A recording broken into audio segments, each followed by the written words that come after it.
release of Alien Covenant, I thought it was the perfect time to pause and rank all 8 of the Alien movies. The good ones, the bad ones, and the weird fanfiction-y Alien vs. Predator films. Now, what makes this series particularly unique to me is that it both has one of my absolute favorite top 10 films of all time, as well as the movie that I hate the most in the entire universe. That makes this franchise truly unique amongst all franchises that I would have that much love and hate for it all at once. I mean, one of the things that makes this franchise so truly unique is the extreme level of talent that worked on the first 4 films.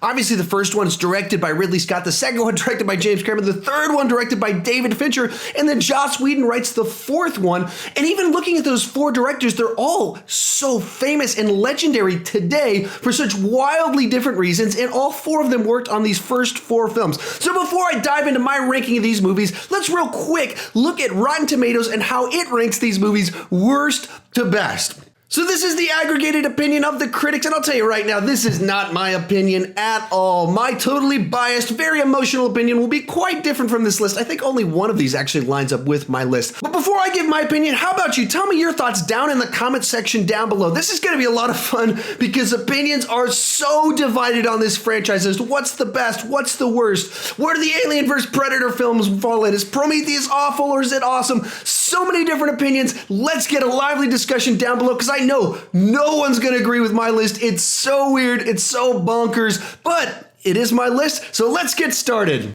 Coming in number 8 is Alien 3. This is the movie I hate the most of any movie that has ever been created. Now, to be clear, this is not the worst directed movie in the series. This is not the worst written movie in the series. It's not the worst looking movie in the series. On a technical level, there's a lot here that's actually quite good. Of course, you've got David Fincher directing it, so on many levels, it works really nicely. At the same time, it's kind of a dull film. It feels a little bit derivative, like they didn't necessarily have something new to add to it other than just like a bleak nihilism, which is a worldview that makes for kind of an unpleasant viewing experience. But then again, this is the Alien franchise, so that would all be forgivable, except for the first 5 minutes, which to me are an unforgivable cinema sin, where they took the victory and the win of the previous film and then they erase it with just lazy, sloppy writing. Well, we've got to continue on. What do we do? And they just erase the victory of the previous film. So as you can probably piece together, I love Aliens. And some of it is so much because of the victory, the journey they go on, and they're victorious. And they've had incredible losses. Almost everyone has died, but in the end, Ripley is victorious and saves Newt. And all the way the themes tie together. And we'll get to that one in a little bit. But this movie undoes all of that without a reason. All it does is that victory you felt, that success, we did it, erased. And that type of writing is the worst way to do a sequel. When you make a sequel that makes the previous film worse, that takes the emotions that you felt that you liked, that made you love that film, and then the sequel does something that undoes it. It changes the world. It reframes everything you saw about the previous film in a bad way. For that reason, I hate this film because I love Aliens so much that by doing what they did in the untangling of things and the changing of it so that it's not a victory, it's just, okay, you're going to sleep and you think you won, but you didn't. I hate that. And the fact that they let that slide through, that nobody went, this is a bad idea. We are undercutting what was accomplished in the previous film. We are cheapening, we are ruining that person's creation with what we're about to do. I hate this film. Like I said, I can't even rate this movie because I would give it a 0 because I hate it more than any other film. But at the same time, I know it's technically speaking put together properly, and so you could rate it obviously higher than a 0. But as for me, just what they did with the story is just so offensive to me. I view all of this stuff as fan fiction. It's not good storytelling. It's to do this sort of cheap, kill everybody off stuff. So I hate this movie. Now, if you're a fan of the Alien series, you probably already have the Alien Anthology Blu-ray collection. If you don't, go check it out. Go pick it up. I got a link to where you can pick it up down below. The special features on it are phenomenal. And it has an extensive set of documentaries all about the making of Alien 3 that kind of explains how we got the movie that we got and all the ideas that they were throwing out there and how hard they were trying to come up with a story. I don't know how they came up with like the worst possible story they could come up with, but it's so fascinating. Like, I find the documentaries on this far more interesting than the movie Alien 3. The making of the movie is more interesting than the movie itself. I watched those documentaries many times, and you've probably heard the rumors about like a wood planet, and that's what they were working towards. No idea how they ended up with this dull, bleak film, but that's what they did. But I would highly recommend picking up the Alien Anthology Blu-ray collection. The special features are phenomenal, and they kind of help you to enjoy Alien 3 in its own kind of right for very different reasons than was intended. But as a thing in cinematic history that was an enormous train wreck, that documentary helps you see it. So check out that link down below if you don't have it yet. Coming number 7 is Aliens vs. Predator Requiem. Now, I'd never seen this movie until about a week ago, and I watched it specifically to do this ranking video, and I'd heard rumors about how awful it was, how it doesn't work, how it doesn't make sense. I'd heard all of that stuff, but really the reason I hadn't checked it out is I'd read some descriptions about it on how there's like killing of pregnant women and babies and stuff, and I was like, that doesn't sound pleasant to watch at all. So I finally watched it, and everything they said was correct. On paper, this movie sounded really interesting to me because it's a direct sequel to Alien vs. Predator, and the idea that the events of where that film ends with a pred alien popping out of the chest, then a group of aliens crashing in a small town, and so we have Alien vs. Predator on Earth in a city, military gets involved. On paper, that sounds like a great fan fiction film that I could just watch as schlock. And then you watch this movie, and it's actually not watchable because it's so dark. Every review you will see about this movie will talk about how dark it is, and it's shocking how dark this movie is. So, I mean, I was watching it on my laptop and my TV. Both have extremely bright screens, and I was trying to figure out, like, I can't see what's going on while watching this on bright screens with the lights off. That's how dark this movie is. Then beyond that, it's edited just like to crazy levels. So you know how a lot of videos on YouTube, even some of mine, use the jump cuts where you remove all the spaces between sentences, and so it talks really fast, and it cuts to the next thing, it cuts to the next thing really fast like that. That's the way this movie is edited with scenes, and so it feels like there should be like a little room to pause before the next scene. It just cuts right to this next thing, or even within a scene in an action sequence, it cuts between things so fast that it's jarring and off-putting in an incompetent way. It does not work in that context at all. Then beyond that, the way the story plays out is it's kind of like a slasher movie where you're following a group of random characters having kind of a random day, and there's a kid getting bullied by some people, and then aliens show up, and it's just very juvenile sorts of character development and plots for them that feels ripped straight out of a slasher movie. And all of this makes for a movie that on paper, you could see how this could have been good schlock. Not great cinema, but good, enjoyable schlock. But when you can't see what's going on, when it's edited in a jarring manner, and you're like, why is this like a slasher movie? It doesn't work. And then beyond that, too, what I mentioned before, the reason that I hadn't watched it up to this point in time is how really dark it goes with just some of the disturbing type stuff, where there's literally a scene where a 9-month pregnant woman is in a bed, her water breaks, and an alien walks in, and she's like, ah!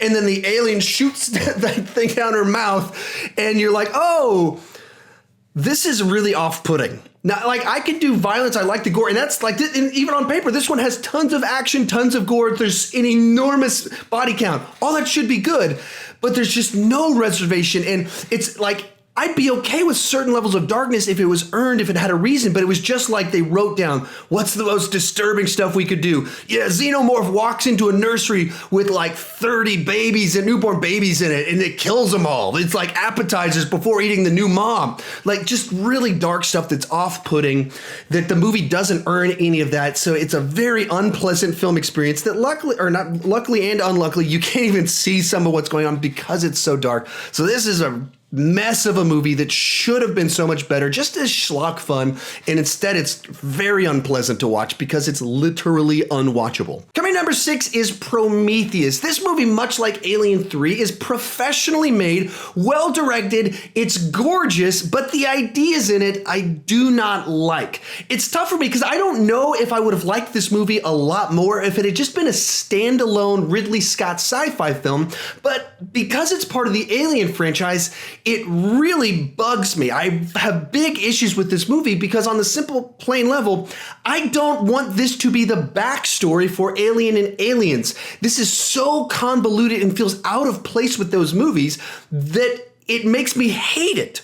Because what made Alien and Aliens so nice is the simplicity to them, and it was a lived-in world that I enjoyed going to, but I didn't need to know where the space jockey came from or how the aliens got there. I didn't need to know the answers to these. It was just a lived-in universe where there were dangerous things out there, and because of the way this story works, it ties in all of these thematic elements that I don't want tied into it, this idea of creators and creation and faith and the creation turning on the creator and the creator turning on the creation and then developing a pathogen to end the creation that was then turned to by the creator's creation into a weapon against the creator. I mean, all that stuff that ties into this convoluted mythology of Prometheus and Alien Covenant that does not make Alien and Aliens better. It just makes for a weird backstory that it just feels really out of place to me.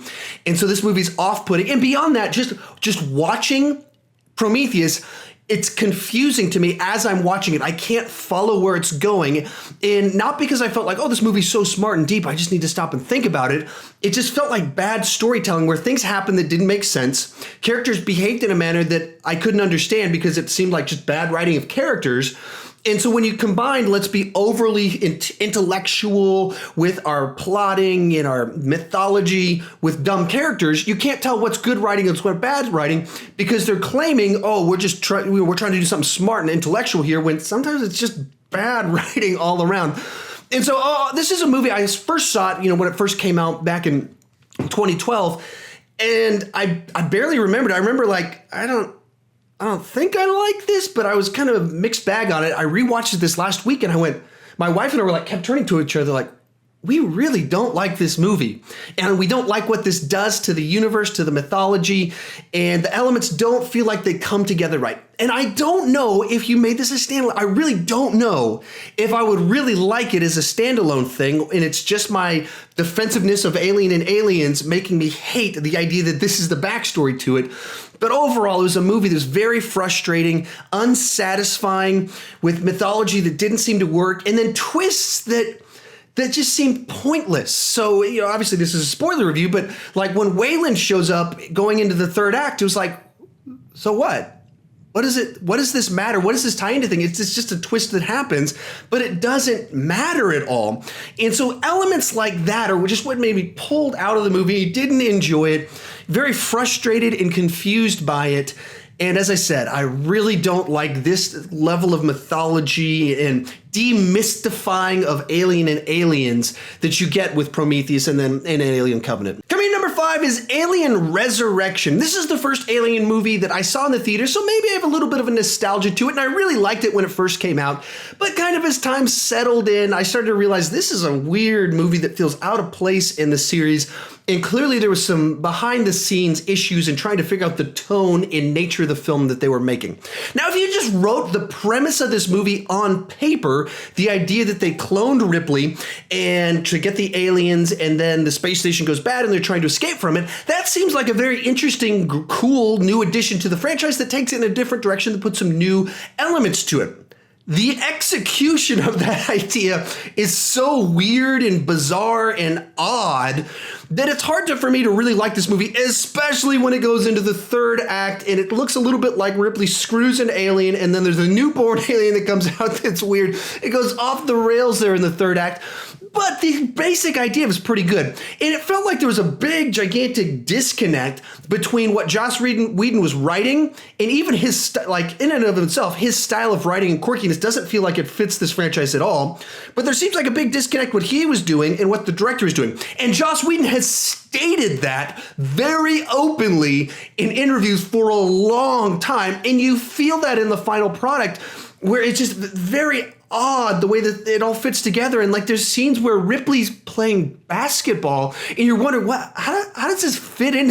What were they going for in the writing and what were they going for in the directing? Because in the movie it's just odd. With all that said, in and of itself, the movie doesn't have horrible ideas that really bother me, like Prometheus and Alien 3, and it's much more competently made than Aliens vs. Predator Requiem. So it's a movie that I can put on and watch it and be like, this is odd, but it's kind of a fun odd. It's kind of a fun mess of a movie that you can enjoy the ride that you're on. And in the last 15 minutes or so, I think it loses me quite a bit, and I don't care for the last 15 minutes or so at all. But there's a lot here that you can passably watch. And honestly, the thing that I think they could have done, which would have made me like the movie quite a bit more, is if Ripley had acted like Ripley. So in the plot, her genetics are kind of mixed a little bit with the xenomorph, so she has a different personality as well. She's a bit of a clean slate kind of wipe of her mind with the way things work out in it.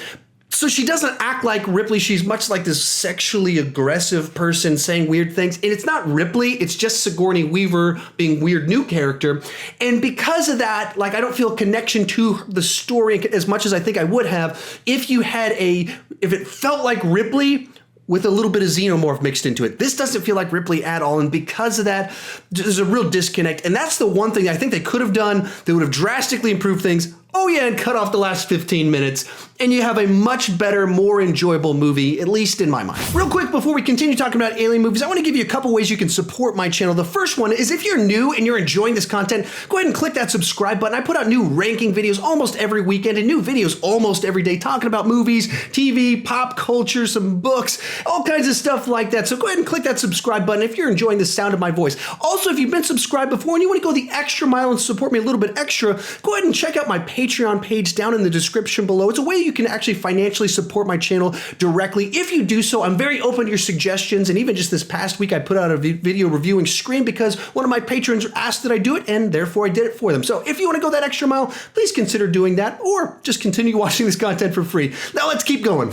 Coming in number 4 is Alien Covenant. Now for me, this is the hardest movie on this list to place for the simple fact of the matter that the stuff that I love in it, I love in it, and the stuff I don't like in it, I really don't like in it. And of all the movies, this has the biggest gap between those two things. So about half of this movie, when this is an alien movie that's set like as a spin-off out in that same universe where the aliens show up, I really dug that part of the movie. But then when it became a Prometheus sequel, I really didn't dig it. And for the same reasons that I didn't like Prometheus, this idea that the xenomorphs aren't just a creature out in the universe that we stumbled upon in this lived universe, but are in fact this engineered pathogen from the engineers that were passed down to our creation, David, who wants to kill his creator's creator and his creator, and therefore there's this being out in the universe. All that stuff, even as I'm describing it, I'm like, oh, seriously? I don't like any of that mythology. It takes away the magic of Alien and Aliens. It takes away the mysticism, kind of the secrecy. Like, I don't need to know where the eggs came from. I don't need to know where the space jockey came from. I don't need to know the exact origins of where these creatures came from. And because of that, those elements of this movie just really frustrated me, as well as the fact that, like, it felt the need to go into blockbuster spectacle mode in the third act. And so suddenly you've got this lady swinging on a cable from a spaceship with a machine gun, trying to blast away the xenomorphs. And I was like, what?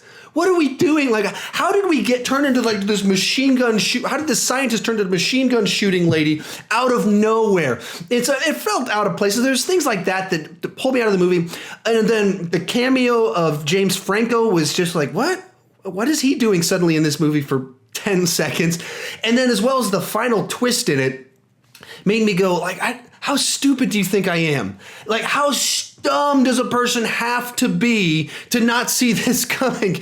You showed a guy standing over him with a rock, I'm gonna kill you. And then you cut to a little shot of a knife in a guy's hand, see him giving a mini speech about stuff. And we saw him get his hair cut earlier. And then we don't see what happened. He's just running outside. And for the next 15 minutes, you're trying to convince us, look, it's Walt,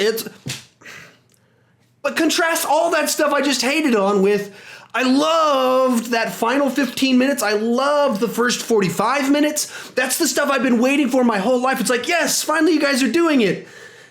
And then it went into Prometheus blockbuster mode, and it lost me. And so it was so difficult for me to rate this one, but there was stuff in it that made me really not like it, and there's stuff I absolutely loved about it.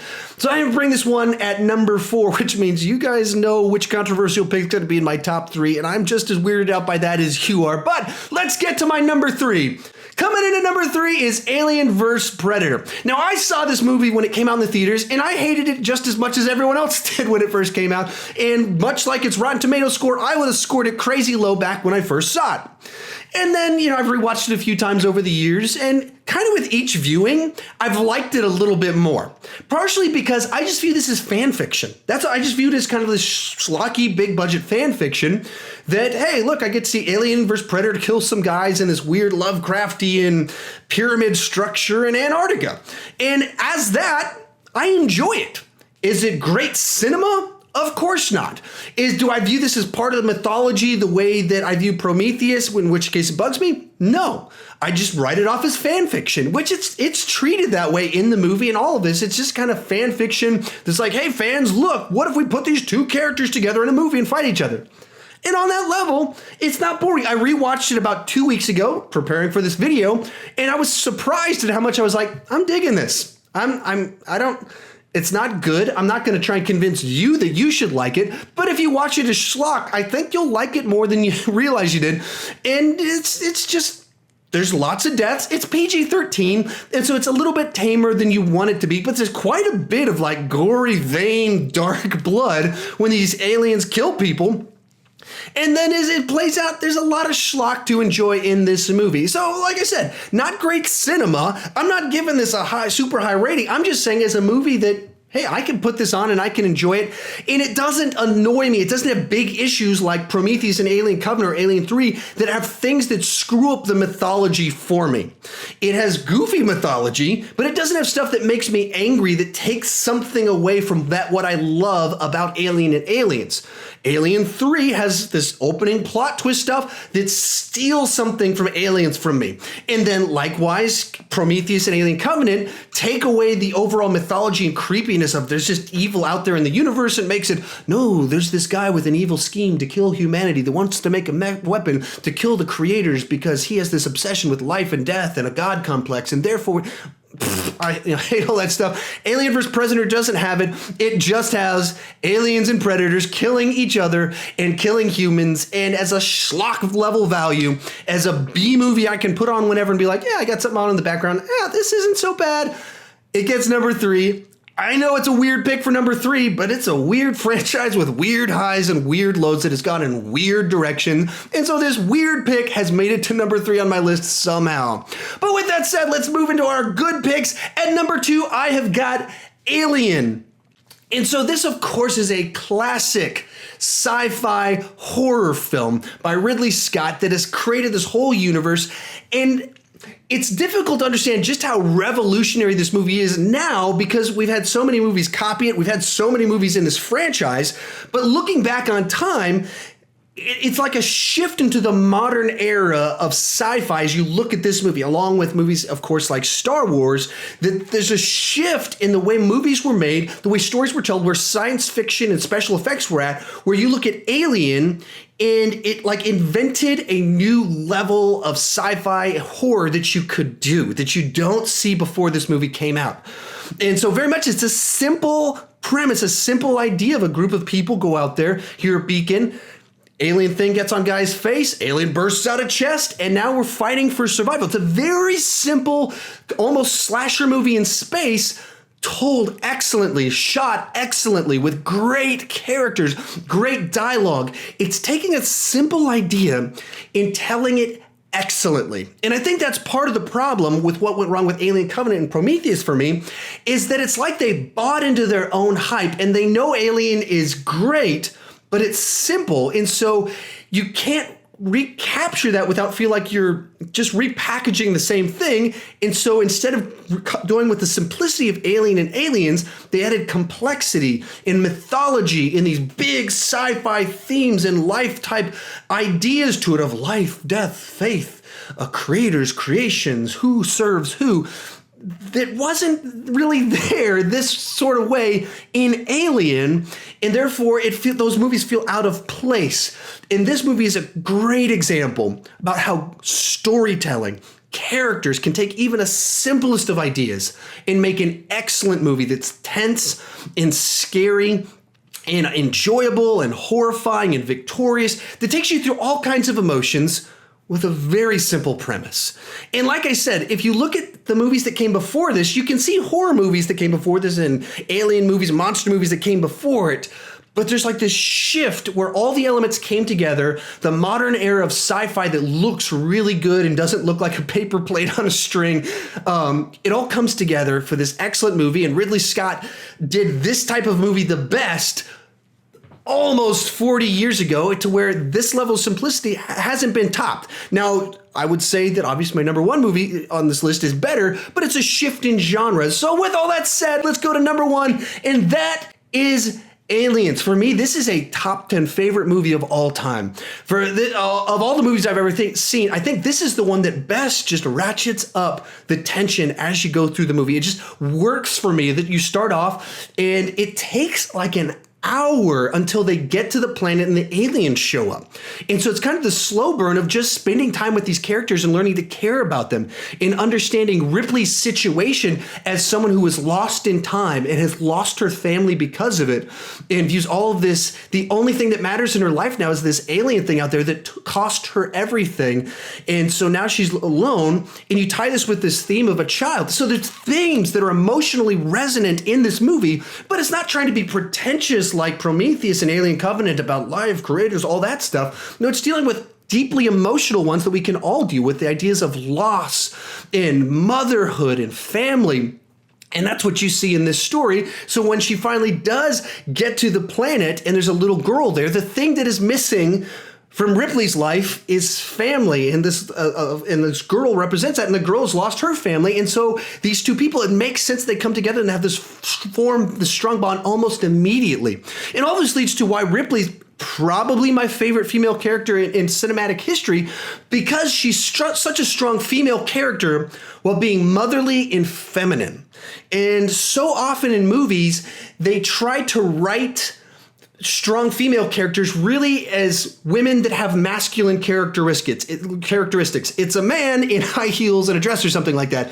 It doesn't come off feminine or motherly. And even some of the things about, I guess, in the original draft of the first Alien, Ripley was written as a man, and so that's the character kind of has this nature to it, just a strong female, and some people said that's why it's a great character. But what I love about Aliens is that she's distinctly female in it and comes off like a mother that cares about a girl. She runs around with machine guns, shooting grenades and stuff at parts in the movie, but she's not doing that as like this badass action hero that can do anything. She's doing it as a desperate mother trying to save the surrogate daughter that she has. She desperately wants to save her, so she will do anything to do that. She has a bravery to her, strength to her that's maternal, it's nurturing in nature, and that's kind of what makes her such a cool character, an interesting character to me. Like I said, the movie just keeps ratcheting it up. Like after they, obviously the movie just gets bonkers and gets intense as soon as the xenomorphs start attacking them.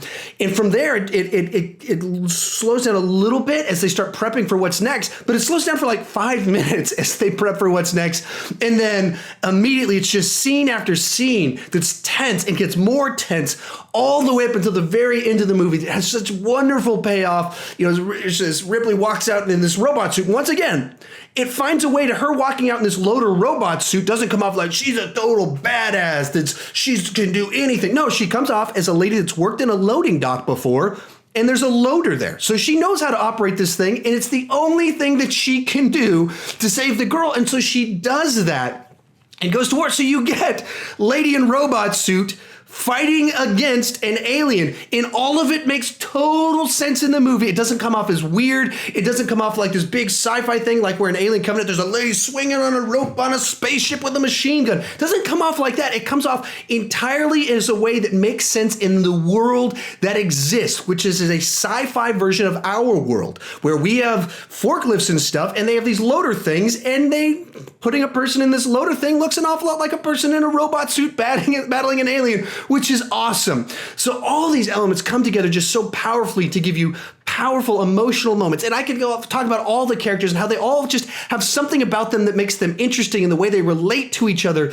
It's interesting. It's the way that Marines that are kind of crass and rude actually do relate to one another. So all of it feels right. This is an incredible piece of cinema.